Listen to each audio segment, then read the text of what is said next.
Welcome to the Dee and David Del Monte Lecture. Today's lecture is sponsored by the Foundation's Del Monte Lectureship Endowment in collaboration with the Arts and Lectures Committee, Student Life Equity and Engagement, Latinx Faculty and Staff Committee, the SRJC Intercultural Committee, and Student Government Assembly. The Del Monte Lecture Series is possible through an endowment established by David Del Monte in 2000 to create a diversity-focused lecture series. David was a student at SRJC in the 60s, earning his AA in 1965. While a student here, he was actively involved in campus life, and the speaker came to campus as a representative of the Communist Party, and this was an activity that in particular impacted him. He says that hearing that speaker in person was enlightening and opened his eyes to diversity in a new way. With their gift, David and Dee hope the annual event will continue to shape minds and hearts through conversations centered on diversity, and that the speakers will continue to have a transformative impact on future generations of SRJC students. I hope you'll agree that we have risen to that challenge with our speaker today. As a special treat, I'm so pleased to welcome Dee and David Del Monte here today. Would you please stand for us? Thank you.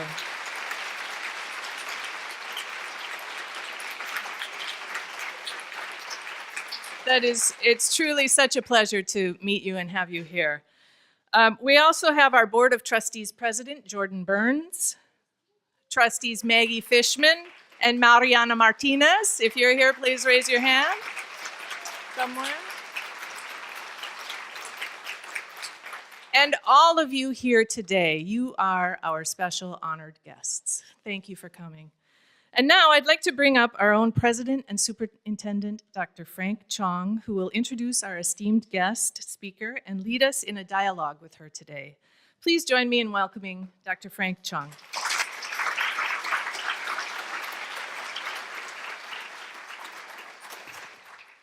Well, I can feel the magic in the air. But before I introduce our special guest, I want to really recognize Mary Sandberg, who put a lot of blood, sweat, and tears in this, and this is going to be her final event. She's going to be going to work for SEIU on a regional and statewide basis. So Mary, thank you for all your good work. Thank you.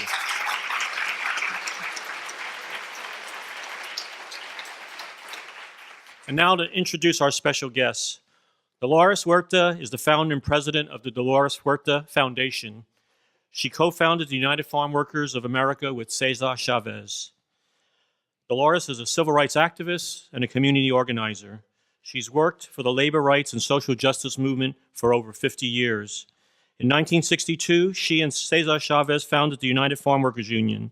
She served as vice president and played a critical role in many of the union's accomplishments for over 4 decades. In 2002, she received the Puffin Nation $100,000 prize for creative citizenship, in which she used to establish the Dolores Huerta Foundation. Dolores is connecting groundbreaking community organizing to state and national movements to register and educate voters, to advocate for educational reform, bring about infrastructure improvements to low-income communities, advocate for greater equality in the LGBTQ community, and create strong leadership development. She has received numerous awards, among them the Eleanor Roosevelt Human Rights Award from President Clinton in 1998. In 2012, President Obama bestowed upon Dolores the President Medal of Freedom, the highest civilian honor in the United States.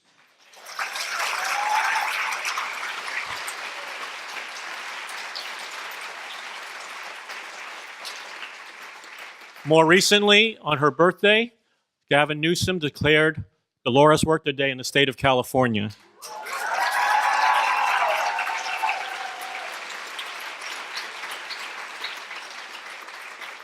Please join me in giving a rousing SRJC welcome to Dolores Huerta.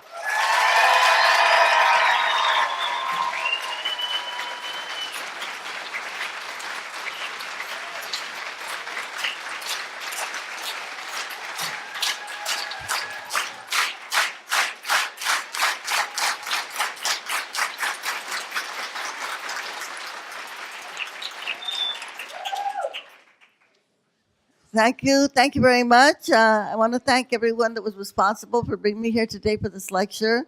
And I hope that we all have a good time today. And it's such a beautiful day today in Santa Rosa. Isn't that beautiful?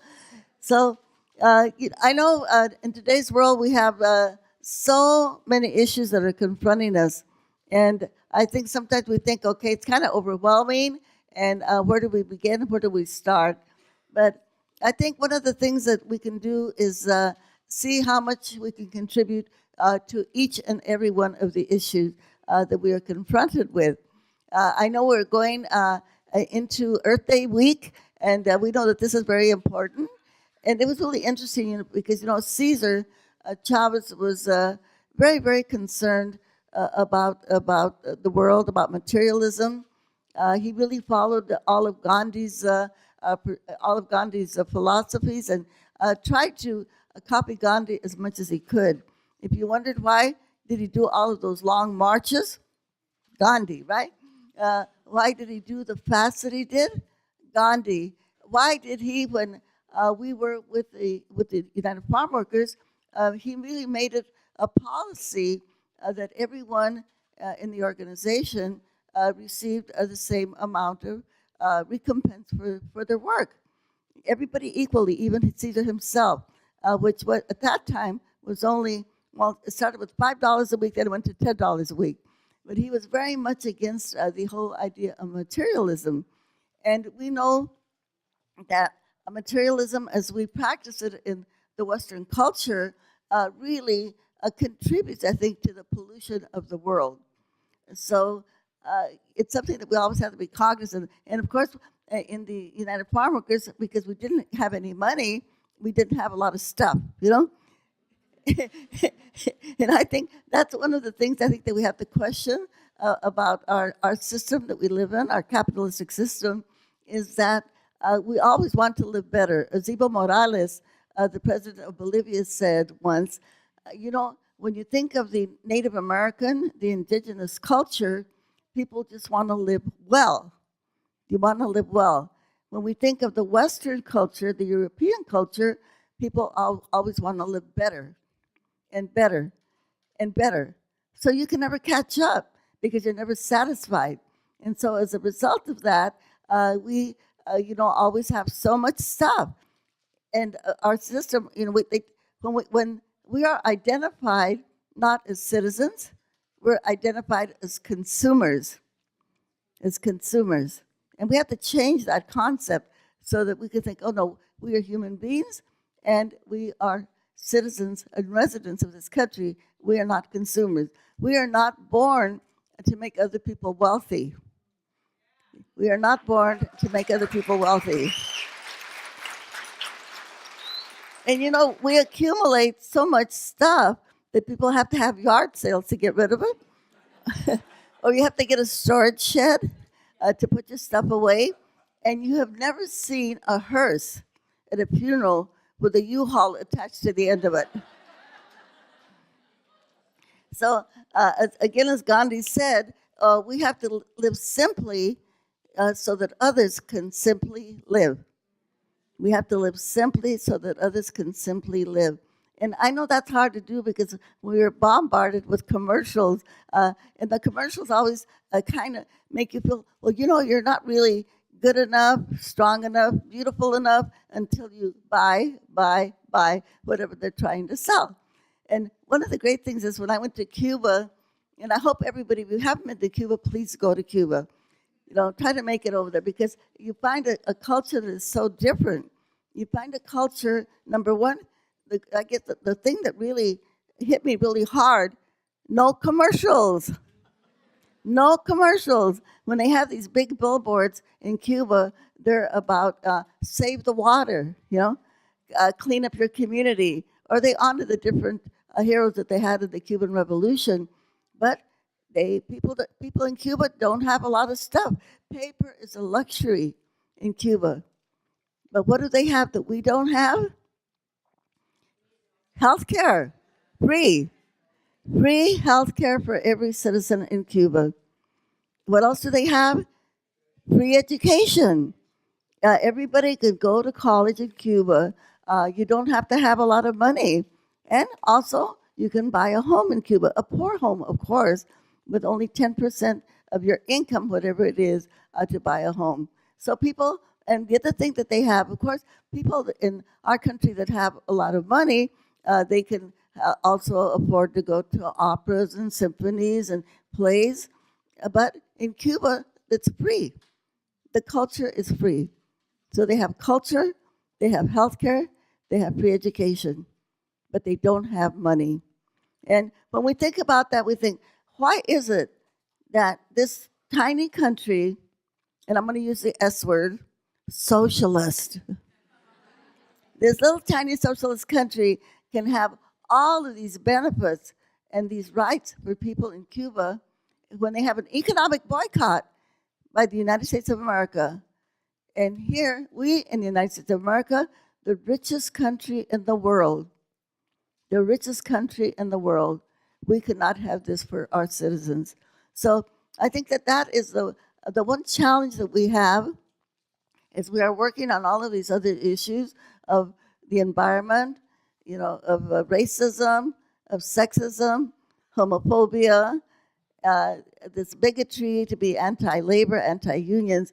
While we're working on all of these issues, we have to keep that in mind. How can we organize to make sure that our society in the United States is as equal, that every citizen can have these benefits that other people have?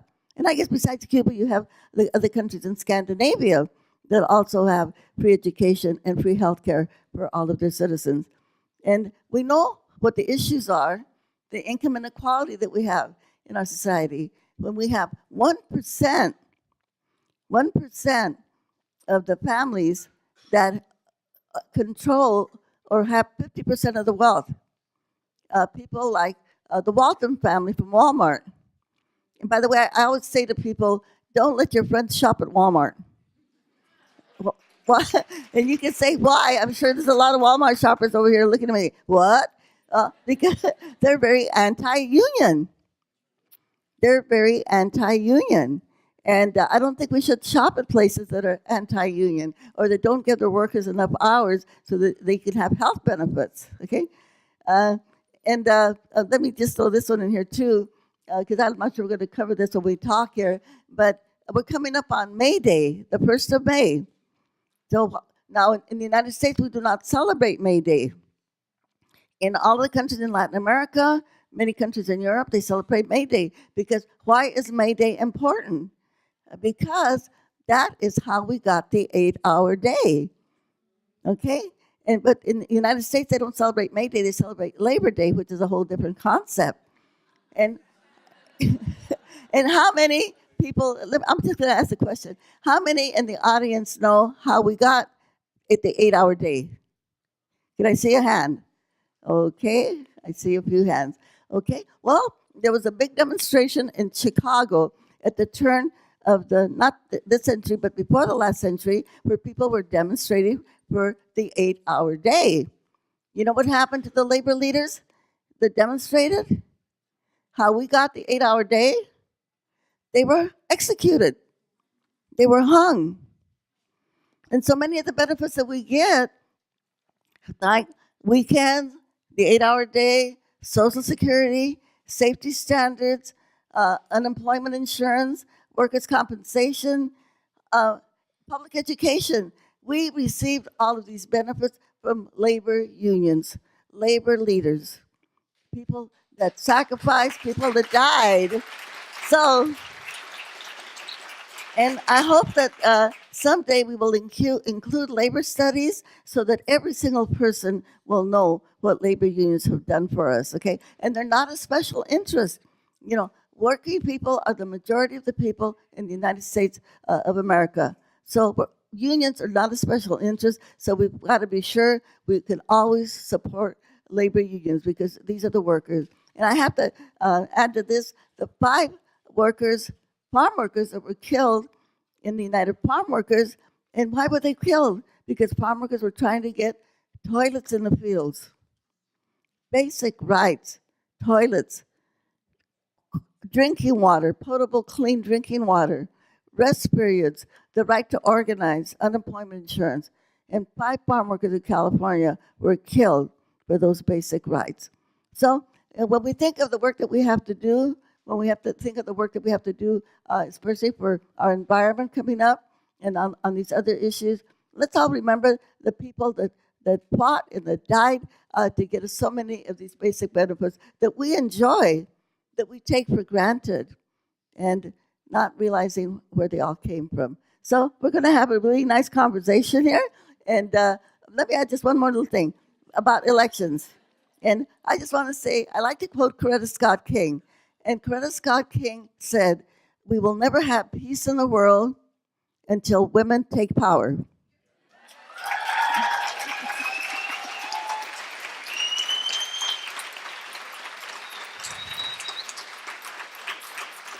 But with permission from Coretta, I have amended that statement to say, we will never have peace until feminists take power. Because there is a difference. There is a difference. Because we know the Sarah Palins of the world are not feminists. Okay? So what is a feminist? A feminist is a person that stands up for union rights, workers' rights, women's reproductive rights, right to abortion, a person who stands up for LGBT rights, a person that cares about the environment, a person that stands up for the human rights of everybody, especially our immigrants or people that are at the border trying to seek asylum, okay? These are the rights that we have to stick up for. So we can say that all of the men here, I am sure, because they are here today, are also feminists, okay? So let's give them all a big old hand, all right? Thank you. So thank you very much. Now we'll have our conversation. Thank you.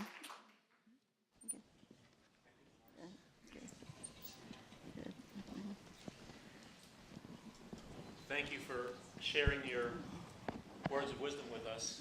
I have some questions that I didn't draw up, but our students drew up. And I'm going to ask you a few, and then I'm going to open it up to the general audience. As a woman, what obstacles have you faced, and how were you able to overcome them? Well, I think being a woman, I think as many women here, and people of color here, and when you're a woman, you kind of face those double discriminations of racism and sexism.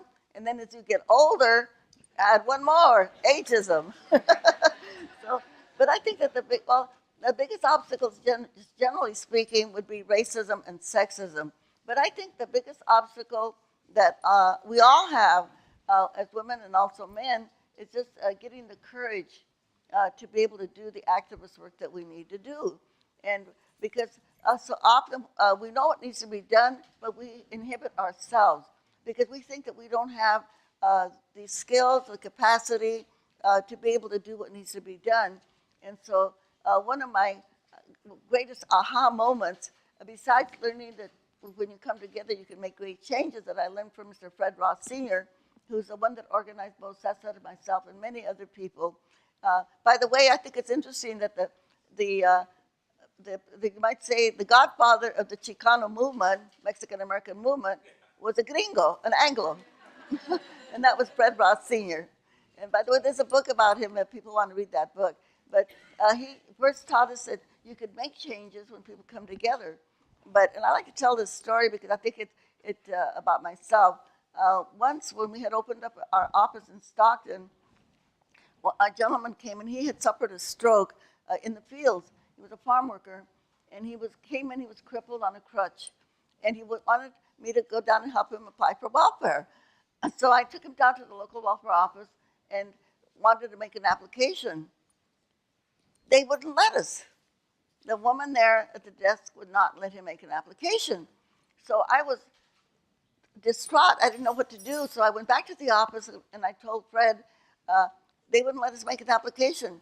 And Fred Ross said to me, "You go back to that office and you demand to see a supervisor." I thought, wow, I can do that?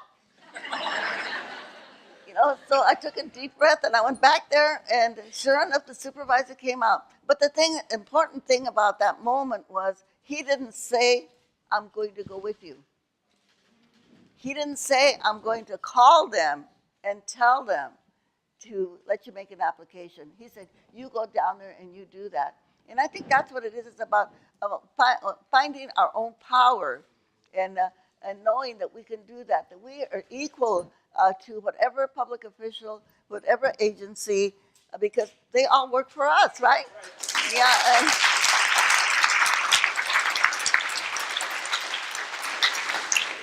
Dolores, the Latinx students, you're going around campuses all around the country. What's your observations of today's Latinx students, and what advice would you give Latinx students as they try to navigate through higher education? Well, I don't think it's just for Latinx. I'm not sure I like that word. The reason I say that is because somehow Latin is very European, and I think often we kind of don't honor our indigenous culture. And I think our indigenous cultures, are the ones that have all of the lessons for us. You know, the lessons of sharing, the lessons of cooperation. I was at the Standing Rock, you know, when Native Americans were trying to stop that pipeline, that oil pipeline, and there were thousands of people there, and everybody shared food. There was no electricity. There was no running water. People were living in teepees. They were sharing wood, and it was freezing. The temperatures were really, really cold, but everybody was warm. Nobody froze because everybody was taking care of each other. And so I think that's why. But in terms of your question, I think my advice to everybody is that you just got to get involved. You know, because if we think of where we're at in this critical moment right now in our society, and I don't sometimes think, how can we possibly counter all of the hatred and all of the racism that's coming out of our government? How do we counter it? Well, there's only one answer, and that is to organize, right? For people to come together. Because when we think of the big changes that have been made in our world, it's always come from the young people, mainly. That's right. And some of the elders obviously are involved. But it has to be everybody coming together, everybody taking direct action, you know, to make sure. And the thing is that we've got to have faith that it can happen. And the one thing that also the Fred taught us is, you know, nothing is going to change unless you do it. That's what we said to the farm workers. You have power. Every one of us have power. You may not have to have a high school education like Cesar. Caesar only went to the 8th grade. You don't have to have a high school education or a college education, but you've got to come together, because if we don't do it, it'll never happen. The other thing is you can't wait for someone to come and change things for you. And I like to quote Robert Kennedy. If you all saw the documentary, Dolores, and if you haven't, I hope you can see it. But in the documentary, there is a portion of it devoted to Robert Kennedy. And just before he was assassinated, he said this: "We have responsibilities and obligations to our fellow citizens." You know, and I think that if all of us take that seriously, what Senator Kennedy said, then we'll realize that we all have a role. You know, we all have to have responsibility to make the world a better place. We can't say, oh, we're going to leave it up to that group, leave it up to that group. No, we've all, each and every one of us has to participate in some way. We have to make a commitment in some way. And of course, voting is one way, but voting isn't enough. Voting isn't enough. We've got to go out there and recruit other people, because the other thing that Fred taught us is you can't do it alone. You can't do it alone. You've got to bring other people with you. And that's why I like to say that every moment is an organizing moment.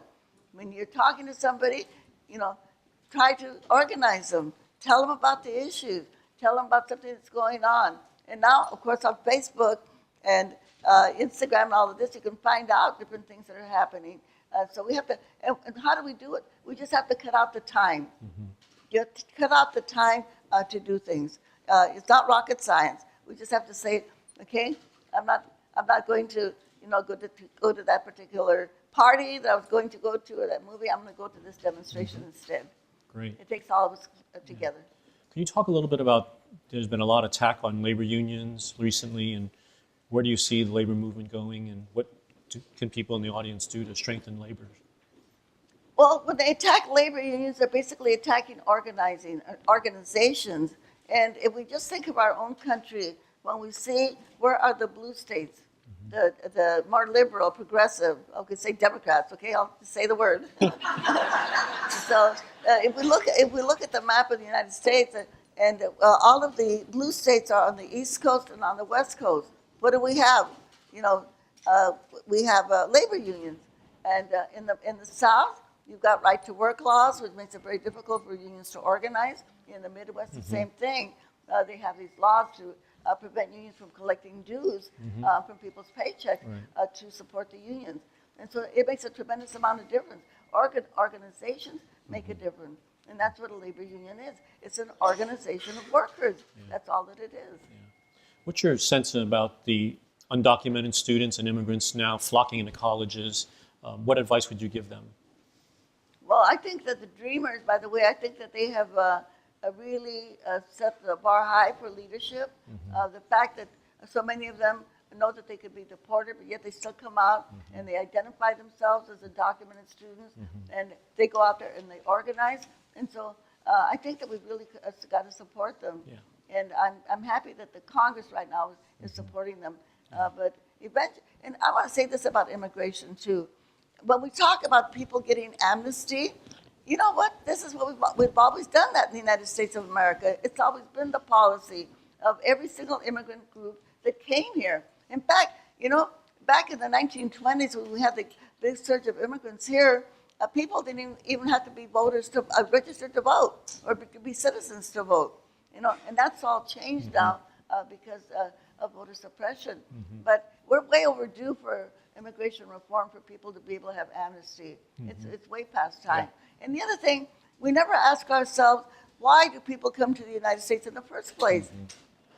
Because they're escaping the poverty and the oppression and now the crime in their countries. But what we never do is we never look at ourselves and say, how are we responsible for this?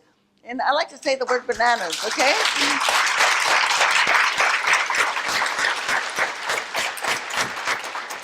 Every day in the United States, we eat jillions of bananas every day. But does the money go to the people in Guatemala or Honduras or El Salvador? It doesn't go to them. If the money went to them for all of the bananas that we ate, those countries would be wealthy, just on bananas alone. No, but where does the money go? It goes to the banana companies, American companies. They get the money that we spend for the bananas, not for the people that produce them or for the land where the bananas are produced. So we have to change our foreign policies so that we can help countries instead of exploit them. You know, we're economic colonizers of so many countries in the world. And it's like Evo Morales, the president of Bolivia, said, the natural gas belongs to the people of Bolivia. It does not belong to the United States of America. Thank you. We're going to open it up for questions. If you want to ask a question, raise your hand. Please identify yourself and keep your question brief and not a lot of long statements because we want to give a lot of people a chance And to if you ask. could meet me halfway, that would be great if you're farther up. My goodness. Thank you so much for coming to our campus and sharing your wisdom with us today. I really appreciate that. I'll try to keep my question quick. I know that nonviolence was a very important element of Cesar Chavez and the United Farm Workers movement. What does nonviolence mean today to you? And there's a growing kind of sense that maybe nonviolence is passé or no longer necessary, but I'm wondering what advice you would give to young folks today thinking of getting involved in regards to nonviolence versus alternative methods. Very good. That's a great question. And I think when you think of the Indian word for nonviolence, it's ahimsa. And so, and that means it's not a passive word. It's an action word in the Indian language. In the English language, it's very passive. So when we talk about nonviolence, it's something that's got to be practiced, not just talked about. And I think that's one of the things that we have to do is try to follow the precepts of Gandhi, like I mentioned before, how Cesar studied Gandhi so much and try to do everything that Gandhi did, and especially now. But I think when we think of today's world and we think of how racism is such a basis of the violence that's going on right now, Well, I think if we all try to get rid of racism in our communities, I just came from a conference in Atlanta where they had a 3-day conference just on racism. I think we should do that everywhere. It would be good to have it here at this campus. And the one, in my own way of trying to get rid of racism, one of the things that I tell audiences is very simple. One way to get rid of racism is to remember where we came from. You know, we are all one human race. We're Homo sapiens. And where did our human race begin? It began in Africa. Traveled across the globe, you know, went to Asia and to the Americas, came down to the Americas. People got kind of lost some of their color, right? And then one of our tribes went way up north to Europe, where it got really cold, and totally lost their color. So now they have to go to the tanning salon or to the beach to get their color back. Yeah. So we can say to the neo-Nazis and to the White Citizens Council and all these white nationalists, get over it, you're Africans, okay? Just get over it. Very good.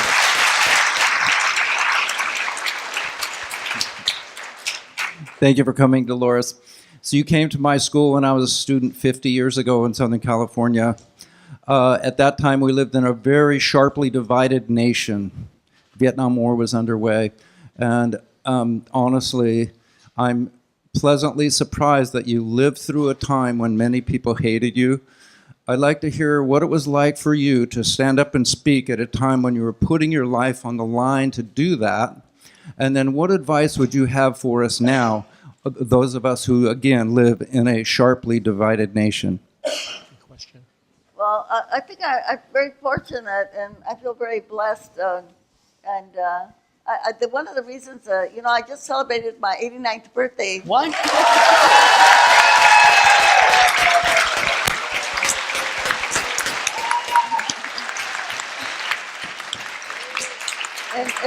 And one of the reasons that I keep trying to talk to as many people as I can is just trying to get people to become activists. Because I think if every one of us becomes an activist, then we can make change really, really quickly. You know, it won't take as long, and especially right now in this critical moment that we're in, I think we've all got to become activists. And I mentioned a little while ago about voting, but also remembering that every single public official works for us, calling our representatives. You know, Michael Moore was on Broadway, and we got tickets to go see him, like free tickets. But he said one thing to the audience, and this is what he was talking about. And he said that we are all in denial if we think that Donald Trump could not get reelected. Mm-hmm. And so he said that we've all got to become activists. And of course, I agree with him. And he said the other thing is, you know, when we wake up in the morning, what do? You know, we wash our face, we brush our teeth, and we have to call our congressman or our state representative. And like right now in Sacramento, they're trying to get rid of this horrible pesticide, clarisperus. I always say it wrong. Anyway, but this pesticide is so deadly that it causes cancer, Parkinson's disease, many other illnesses.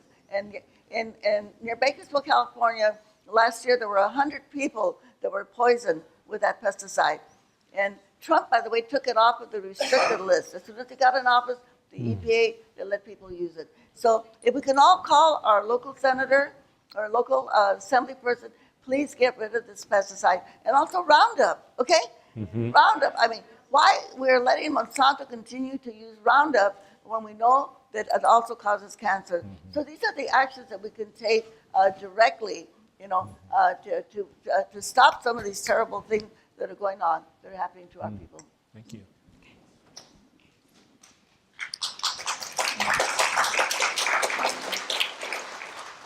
First of all, thank you for being here today. So I'm going to bring Cesar back into the room. And if he were sitting next to you where Dr. Chong is sitting right now, no offense, Dr. Chong,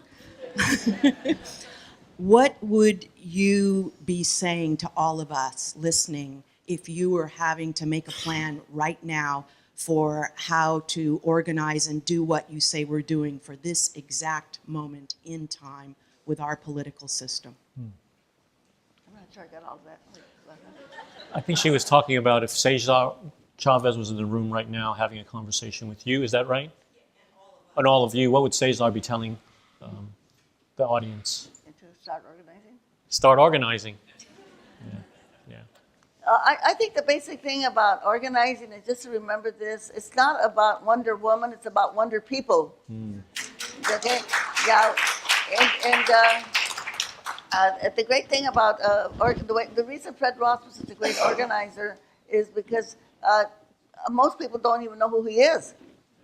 You know, because his idea of the idea of an organizer is that you have to develop other people to become organizers, and that, you know, the more people that we can get, you know, organized to get involved, the more leadership that we can develop in every single community. Because I think leadership is not a matter of it's a matter of people's choices. People can choose to become leaders. That means getting out of your comfort zone, taking some of these challenges. And I like to say that when you get out there and you get the courage, you kind of forget your inhibitions. And even though it's uncomfortable, and sometimes people, they feel anxieties when they're trying to organize something, and they take the wrong message from that anxiety because they feel uncomfortable. They think, oh, I need to stop that. But it's like exercising. The more you exercise and it hurts, you know you're doing the right thing, right? You know you're doing the right thing because your muscles are hurting. And the same thing, if you feel uncomfortable, you've just got to, ignore those feelings of anxiety and go out there and do what you have to do, or make the talk that you have to make, finding your voice. So it's just about ignoring that, because we know that when we're out there and we're talking and we're organizing, we're doing it for the right reason. And it's okay to make mistakes, because we know our mistakes are our greatest teachers. And so the more we get out there and the more we talk to people and we get them to get involved, we know that we're building a movement, and we're spreading that message, because it's going to take all of us. It's going to take all of us to make things right, to change the things that I was talking about, the income inequality, when we talked about 1% of the families owning 50% of the wealth. And I didn't mention this, 10% of the corporations in the United States of America, plus the wealthy families, own 90% of the wealth. 90% of the wealth. So it's an obscenity when you have the heads of these Fortune 500 companies that are making millions of dollars a year as their salaries. Millions of dollars a year. And you have farm workers here in Santa Rosa that are being paid minimum wage, $11 an hour, $11.50 an hour. And they have to work 2 jobs to keep. So this is wrong. And we've got to realize, the one thing that we have to realize, we are the only ones that can change it. We are the only ones that can change it. And so we've got to elect good representatives to our Congress of the United States of America to change this economic upside-down system that we have. There is no reason why we should have homeless people in the richest country in the world. The richest country in the world.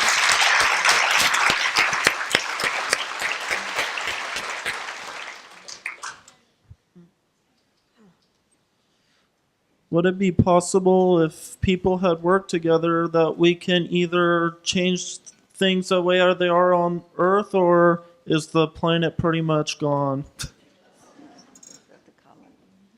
And how did you get your job? That's the 2 questions I have. Thank you. Did you understand the question? Yeah. Go ahead. Microphone? Yeah. Hi, good afternoon, everybody. My name is Marta Valdez, and it's an honor to be here and hear about your all your experience about 5 for 5 for our that I want to say that I be a part of the organization here in Sonoma County. It is Parents' Voices, and sometimes it's difficult to invite a woman or parents to fight for child care that they must be for all the children. So they have a lot of responsibilities, personal responsibilities, work, and sometimes they can't come to the organization and be part of us. So, what is your recommendation, or how can I try to get more people and come to my organization and work for the same things, that is child care? Talking about the challenge of organizing and becoming involved while you have childcare issues. A lot of young mothers have a hard time getting organized or becoming active because of childcare issues. Yeah, I think one of the issues for women specifically is that we always feel that we are the only ones that are responsible for the care of our children. Obviously, I could not have done the work that I did unless I asked for help. Originally from my mother, my aunts, my cousins, anybody that I could find that would help me watch my kids, and other people. And in the United Farm Workers, in the movie, the documentary doesn't really show this, but we always had childcare for the children in the movement for the United Farm Workers. We always had somebody to take care of our children. So I think as women, we shouldn't feel guilty if we have to ask other people to help us care for our children. But I think the point that you made about childcare is really important. I think we have to really make that, again, put that on our agenda, that we have to have childcare and make it affordable or even free so that every single family can get involved. And in the meantime, while we're waiting for that to happen, you get to bring your children with you. You know, my kids kind of grew up. My kids they grew up in the movement, and it made them very resourceful. One of my sons, Ricky, he likes to say, "Yeah, my mother abandoned us in the parking lot of a Safeway store with a stack of leaflets to pass out to people You put it to work, to boycott grapes, right?" And he said that when they would come out and call us, they say, "You dirty little commies, go back to Mexico." He'd say, "We can't, we don't have a ride." But he adds to that and he says, Very good. "We had to share our mother with the world, but my mother shared the world with us." And so my kids came out. Yeah, even though my kids were raised in poverty, pretty much, because in the Farm Workers Union we didn't have salaries. And Roberto de la Cruz is with me right here. He was one of our board members, and his daughter Alegria is here. So she's a stand-up Alegria. Alegria is an attorney, and she is now on the school board here. And she's also a county council here for Sonoma County, and incredible. And she and her siblings they've all done really great things. Her brother is he is the head of one of the largest SEIU locals unions, Arnulfo de la Cruz. Her other brother is also an attorney. I mean, and my kids also. My oldest son Fidel is a doctor. My son Emilio is an attorney. My daughter Juanita, who's here with me, was a teacher for 15 years. Now she's working at Fraud Foundation at half the salary. And my daughter Angela is a nurse, and so on and so on. There's a lot of kids, okay? But the whole thing, well. so we like to encourage people, bring your children with you. Bring your children, bring them to marches, bring them to demonstrations, because they're like little sponges. They learn. I mean, they learn everything. You know, they capture everything, and they will be so proud of themselves. So you don't have to tell them about the movement because they're going to live it. Right. You take them to a picket Firsthand. line because they will remember that they were there and what they learned. So this is what we do as mothers and fathers. You know, we have to just involve our children, involve them, and fight for daycare, for education, and early childhood education. Hi there, Dolores. My name is Sophia. I am actually a student here. I'm involved with student government, and I'm doing a lot of things as far as climate activism. I'm VP of Sustainability now, and I am actually I'm part of an indigenous nation as well. I'm Hawaiian. But so much of what you're saying is speaking to me directly, and I think to all the other people that kind of share that experience. And it's been difficult for me to stand up and find my voice, and I have been very inspired by you. Can you tell me a little bit about the first time you stood up and you found your voice and the strength it gave yourself and the people around you to make the positive change that you have made happen? Because I am seeking to do the same thing. When's the first time you stood up and found your voice? Can you share with her? When's the first time you stood up and found your voice? I think that the story I told a little while ago about when I went down to get this Mr. Reese's welfare, when he was crippled, and I think that's one of the times that I found my voice. Another time, when I was at Madison Square Garden in New York, and we were campaigning for the Great Boycott, and they told me you only have here at Madison Square Garden, 20,000 people, New York City, and they said you have 60 seconds. What? To give your message. 60 seconds. So I had to think really. I'm walking up to the stage, and I'm thinking, what can I say in 60 seconds? So I thought, well, farm workers are on strike in California. They need your help. Please don't eat any grapes, boycott grapes, and boycott the stores that are selling grapes, okay? 60 seconds. Wow. But I got the message out there. And I think what it is when we are advocating for other people, it's easy to find our voice. You know, it's easy to get that, what I talked about, getting that emotional fortitude to be able to advocate for other people. But at the same time, I want to say this, especially for the women, that it's important that you advocate for yourself. And that took me a long time to learn.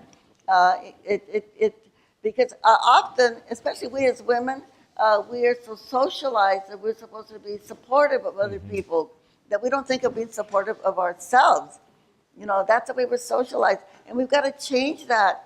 So the women need to understand that we've got to stand up for ourselves. It's very hard to stand up for other people if you don't stand up for yourself to begin with. You know?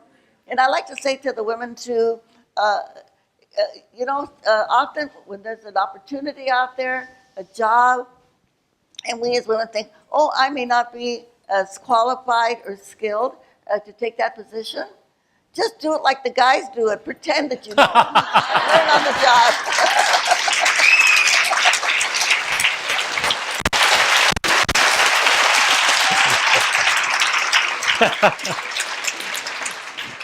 I think you came up with that term, fake it till you make it, huh? Yes, right. Thank you. Good afternoon, Dolores. My name is Kathy Mathis, and I work here at the college. I've been involved in community organizing since the early 80s through the Gamalier organization, National Gamalier organization. Saul Zielinski is the one who started those. I enjoy doing community organizing. I'm frustrated when we do organize together, and most of the people my age or older that have been through the 70s and through the 60s and demonstrated for the rights that many have. I think a lot of younger generations think that protesting on Facebook is enough, and we can't get them to rallies. We can't get them to help with voter registration or things like that. How do we engage the younger generation in what the older generation did in the past and are still doing? One of the big challenges that we have coming up, and I do hope here that every single person gets involved and volunteers, and that is on the census. Okay, now we might think, oh, the census isn't going to be until 2020, but we've got to start organizing right now, because every single one of us that does not get counted, our community will lose tens of thousands of dollars. For each person in California that does not get counted, your community loses $15,000 per person. Wow. Per person. So if you've got a family of 4 that doesn't get counted, that community loses $45,000. That money comes in from federal dollars that comes into the community. And that money goes for education, and it goes for health care, and it goes for infrastructure. And not only that, do we lose that money, but it's also for representation, because how many representatives you get in the Congress or in the state legislature, or even use that for the demographics on school boards. It depends on the census. Right. And we know that this administration is going to make it very difficult, because they don't want people in California to get counted, okay? They don't want people in California to get counted, especially communities of color. And so they're going to do everything by devices now. It's not going to be paper, which means a lot of people are going to feel inhibited about being able to fill out what they have to do. So we're going to have to ask people to volunteer to go into their communities, because of all of the ICE raids, some people are going to be afraid to open their doors. But if they see a neighbor, the comadre comes, you know, or the prima, the cousin, then they're going to go and talk to them. So we've got to make that a mission for everybody to please get involved. So we've got from now until April of 2020. So what I'm advocating is that people organize by neighborhoods. Organized by neighborhoods. So I know all of us are so busy that maybe some people don't even know who their neighbors are, okay? Well, this is an opportunity to meet your neighbor, okay? Meet your neighbor and start talking to them about why it's important to get counted for the census. And the other thing, too, is that as we go and we organize people to get counted for the census, then we can go back and encourage them to vote, okay? So we can do double duty. So I really want to say to everybody, please think about using organizing as a way to make sure we get everybody organized for the census. Hi, I'm Mariah. I just wanted to ask what advice you would give to women and people of color who are trying to overcome the internalized white patriarchy that we've been indoctrinated with our whole lives. I think we have some really good traditions in our cultures, but then we have some other traditions that are not so good, you know. And many of those traditions that we have, especially in communities of color, is that women are not supposed to be out there. You're not supposed to be assertive. And I think women generally, women are assertive. You know, they use the B word, right? Yeah, because so we have to kind of not only ignore those cultural traditions that we have, and sometimes it creates conflict. And I think we as women also, we don't like conflict. But you know, even Gandhi said that if you have to have conflict to make something better, and sometimes you can't avoid it. And I know it's hard to do that often. And also, we have to talk to our families about issues like abortion and issues like gay rights.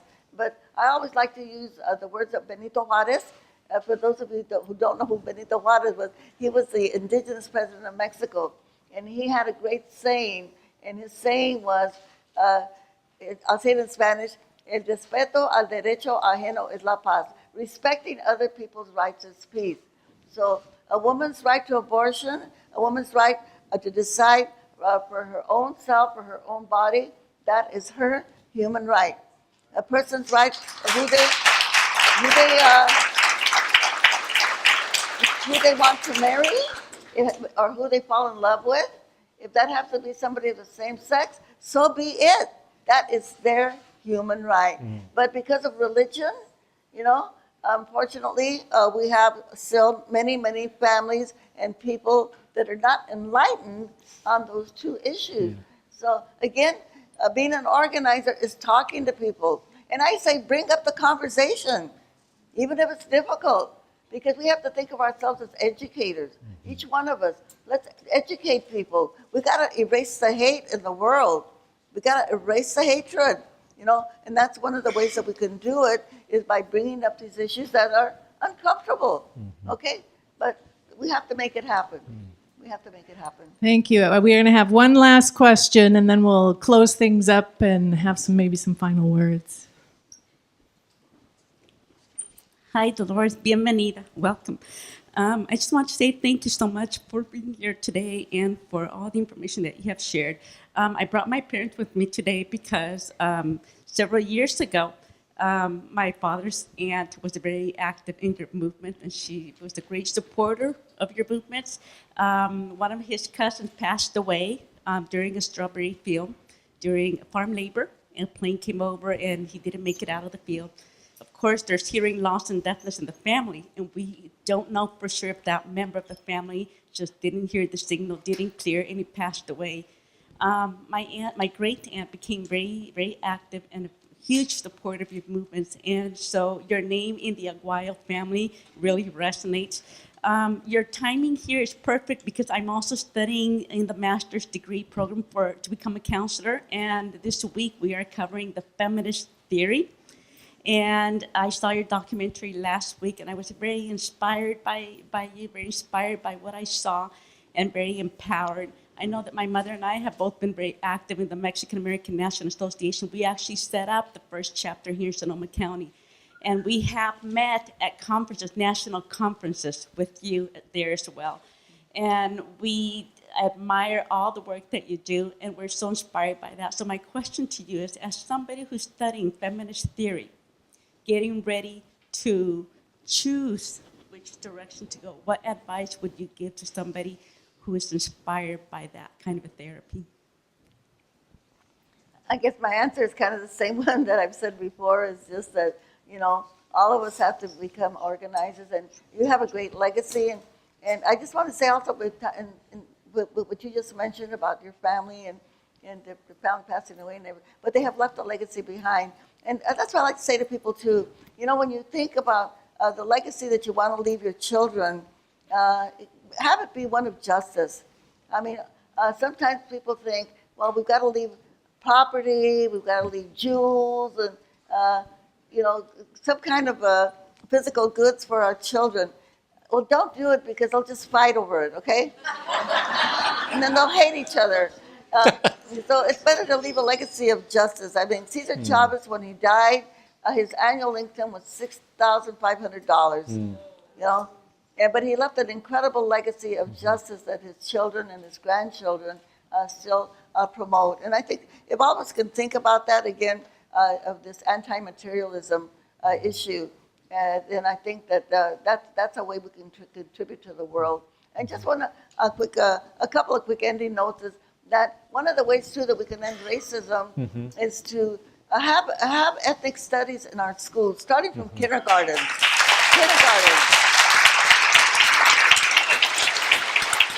So that our children of color will know the legacy about the Native Americans, again, whose land we're on and never compensated for, African slaves who built the White House and the Congress and so many of the infrastructure of the United States of America, the immigrants that came from Mexico, from the Philippines, from China, from Japan, from India, all of the immigrants of color that built this country. That is not taught in our books. And unless we do, we continue the racism, and our children of color never get the dignity that they deserve. And our Anglo children, they still have that poison in their minds of white privilege, and white supremacy. So we've got to eliminate that. Again, going back to the fact that we are all African children of Africa, okay? We're all Africans of different shades and colors. We remember that. I think that that's one of the ways that we can end racism. And then I have a question for the audience. Yes, please. Okay. This is my question to all of you. And I want you to answer my question with a loud voice. And my question is, who's got the power? And I want you to say, we've got the power. And when I say, what kind of power? I want you to say, people power. All right? Okay. Now, but the reason I want you to shout loud is because I do want the neo-Nazis to hear us, and the white nationalists, and the homophobes, okay? The misogynists, the sexist people out there, those bigots that are anti-labor. We want them to hear us, okay? Are you ready? Yeah. Okay, let's go. Who's got the power? We got the power. What kind of power? People power. So, are we going to become missionaries and go out there and organize? What do we say? ¿Se puede o no se puede? Sí, se puede. I'll do it. Everybody put your hands together, because we have to be organized. Let's go. Yeah. Sí, se puede.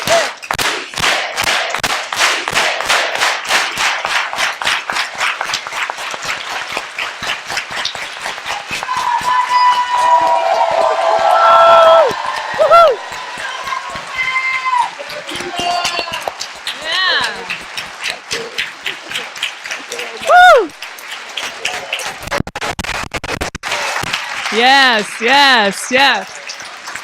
All right. Okay.